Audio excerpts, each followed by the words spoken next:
1MDB sampai 1 minggu pertengahan bulan September langsung tidak mengetahui bahawa mereka akan melabur ke dalam petrol Saudi. Tak tahu. Jolo yang buat cerita, buat wayang, buat sandiwara kat belakang. Mereka nak cerita. Biar kita sebut bahawa Perdana Menteri Najib telah pun berjumpa dengan King Abdullah Saudi Arabia. Mereka dah bincang, mereka mahukan pelaburan ini, mereka nak percepatkan pelaburan ini. Ini cerita yang mereka bagi kepada pengurusan 1MDB. Seorang lagi, Tiffany Hia, iaitu penasihat undang-undang kepada Jolo, telah menyediakan draft perjanjian yang akan ditandatangani oleh 1MDB dengan Petrol Saudi. Kesemuanya disediakan oleh pasukan Jolo.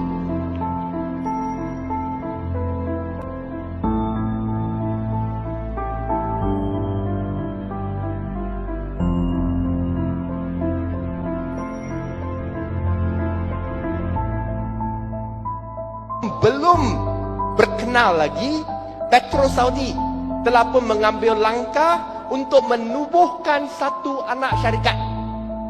Nama anak syarikat ini 1MDB Petrol Saudi. You kena tahu tak ada perjanjian lagi, tak ada persetujuan lagi, tak ada perbincangan rasmi antara 1MDB dengan Petrol Saudi lagi. 1MDB Petrol Saudi itu merupakan anak syarikat penuh kepada Petrol Saudi, milik penuh kepada Petrol Saudi.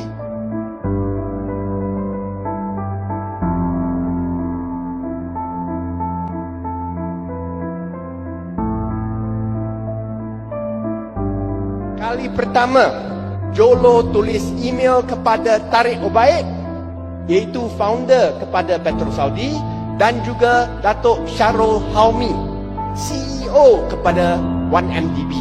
Apa dia sebut? Dia sebut, hai Syarul, hai Tariq, biar you orang kenal sama mengenal. Kali pertama nak kenal sama mengenali hanya pada 18 hari bulan September melalui email. Pada 28 hari bulan September, perjanjian usaha sama ditandatangani antara 1MDB dengan Petrol Saudi.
Baru kita melabur 1 bilion, dia orang melabur 1,5 bilion aset, tetapi syarikat ini sudah ada hutang 700 juta US dollar.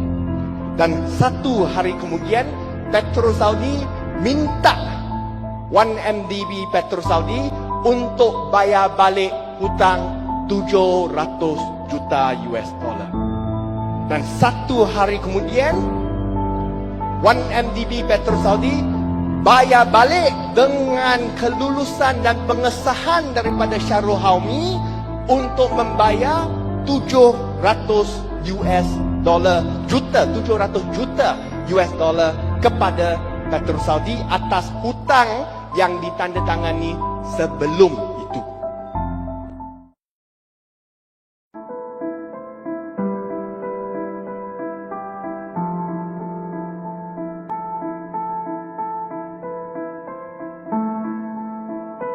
Tapi Masa mengulas laporan akhir 1MDB mengakui Perdana Menteri Datuk Seri Najib Razak tidak terlibat.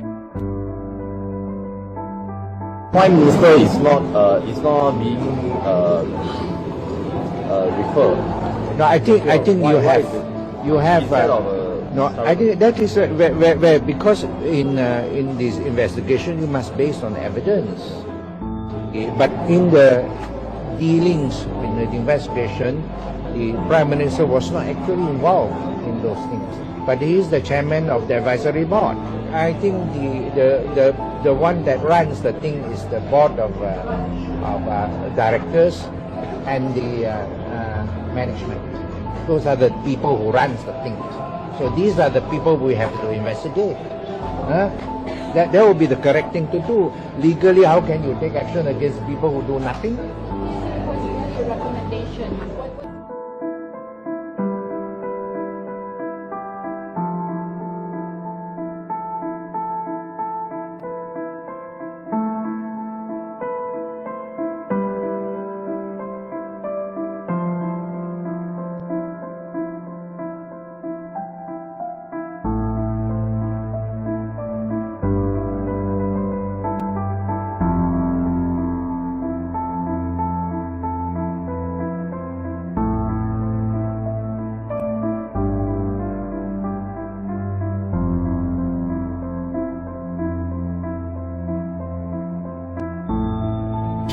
Kita lihat 1MDB dia mempunyai lembaga pengarah tersendiri ya. Dia ada di lembaga pengarah dan dia ada dia punya pengurusi lembaga pengarah lah. Dan lembaga pengarah ni dilantik di bawah Akta Syarikat. Sedangkan Datuk Najib hanya dalam lembaga penasihat. Artinya Datuk Najib bukanlah salah seorang ahli lembaga pengarah yang dilantik di bawah Akta Syarikat. Maka itu tanggungjawab yang diletakkan ke atas lembaga pengarah untuk menguruskan 1MDB sangat ketat. Lembaga pengarah terikat dengan tanggungjawab terkandung dalam Articles of Association dan juga beberapa klauza-klauza di bawah Akta Syarikat. Dan saya lihat kerana Datuk Najib bukan dilantik di bawah Akta Syarikat sebagai ahli lembaga pengarah, maka beliau tidak mempunyai sebarang tanggungjawab kepada 1MDB. Ya. Tanggungjawab itu dipikul oleh lembaga pengarah. So maka di sini apa jua salah laku yang didapati oleh pihak PAC tidak melibatkan Datuk Seri Najib. Dan kita pun difahamkan bahawa lembaga penasihat juga tidak campur tangan dalam pengurusan 1MDB. Dan itu dah memang sesuatu perkara biasa ya. Kerana kalau kita bukan ahli lembaga pengarah, kita tidak boleh campur tangan dalam cara lembaga pengarah menguruskan syarikat tersebut. Ini terpakai kepada mana-mana juga syarikat Sdn Bhd ataupun Berhad. itu saja 700 juta US dollar wang 1MDB, anak syarikat milik penuh Kementerian Kewangan, hilang masuk kocek Jolo. Tapi sekarang dia kata apa? Jolo kata, saya mangsa, bukan salah saya. Dia kata, I feel I'm a victim of crossfire of Malaysian politics, which is getting more polarized. I am a target. Dia masih sebut segala keputusan yang dibuat oleh 1MDB, pengurusannya, ada lembaga pengarahnya, ada pemilik, pemegang saham dia. Mereka yang meluluskan segala perjanjian, segala transaksi. Kenapa pula nak salahkan saya atas masalah-masalah yang tertimbul ke atas 1MDB? Benar juga. Apa maksudnya? Maksud ini, Najib yang salah, jangan salahkan saya. Dia bodoh nak tanda tangan satu perjanjian yang memberikan 700 juta US dollar kepada saya. Dia punya pasal. Jangan salahkan saya.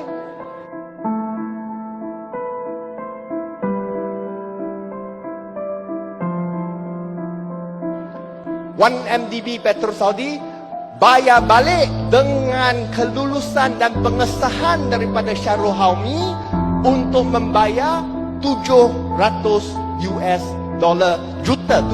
juta US dollar kepada Petrol Saudi atas hutang yang ditandatangani sebelum itu.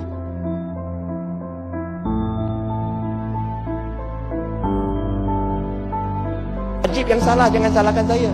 Dia bodoh nak tanda tangan satu perjanjian yang memberikan 700 juta US dollar kepada saya. Dia punya pasal. Jangan salahkan saya.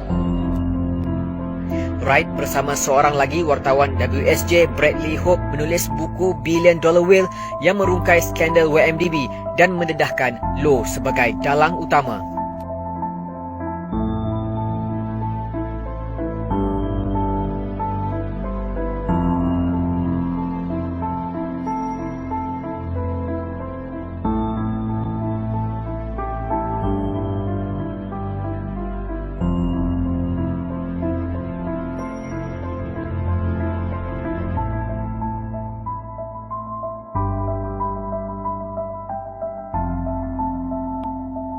Ketua Eksekutif SRC International merupakan Nick Faisal Arif Kamil, okay, yang merupakan rakan karib bagi Jolo. Okay.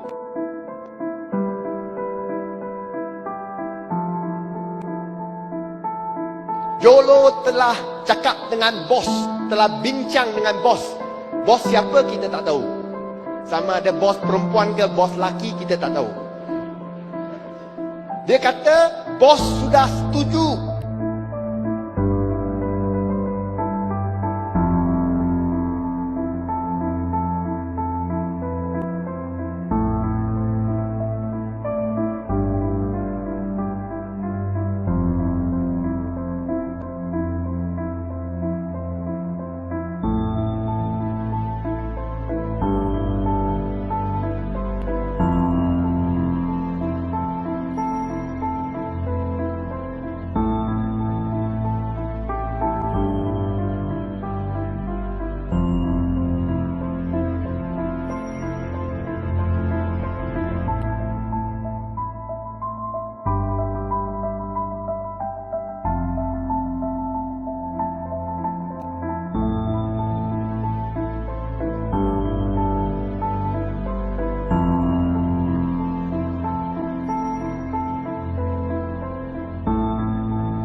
KPN sedang membuat pertimbangan untuk memberi ganjaran tentang siapa yang boleh pergi tangkap Jolo tu.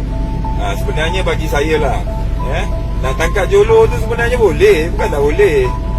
Saya pun pelik kenapa Jolo tu tak boleh nak kena tangkap dan macam susah sangat sampai Ketua Polis Negara terpaksa buat reward. Kan? Macam ni je lah. Saya mencabar Ketua Polis Negara, kalau betul lah nak tangkap Jolo tu, bagi tahu kat kami berapa ganjaran yang nak dibagi tu, untuk kami duduk bersama tim kami, pertimbangkan sama ada ganjaran tu berbaloi atau tidak, dan kami bagi jaminan kami akan tangkap Jolo tu bawa balik, sama ada dia balik hidup atau dia balik pakai kotak. Yang penting kami bawa balik dia. Saya bagi jaminan kepada Ketua Polis Negara.